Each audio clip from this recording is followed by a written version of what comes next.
আপনার পার্টনার কখনো মনে দুঃস্বপ্নাতেও ভাবতে পারিনি যে আপনাদের রিলেশনের মধ্যে মিসকমিউনিকেশন চলে আসবে, নো কন্ট্যাক্ট সিচুয়েশন চলে আসবে, একটা বড় গ্যাপ তৈরি হয়ে যাবে, কিন্তু সেটা হয়েছে এবং আপনার পার্টনার সেটার জন্য ভীষণভাবে কিন্তু রিলেশনটাকে কিছুতেই ছাড়তে চাইছে না এবং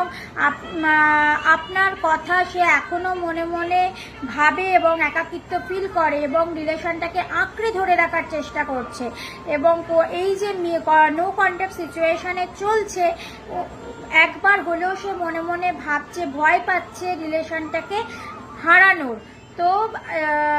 এই রিডিংটা যারা দেখছো, যাদের রিলেশনে প্রবলেম চলছে, তাদের কিন্তু রিইউনিয়ন হওয়ার চান্সেস রয়েছে, কিন্তু তোমরা পজিটিভলি রিডিংটাকে নেবে এবং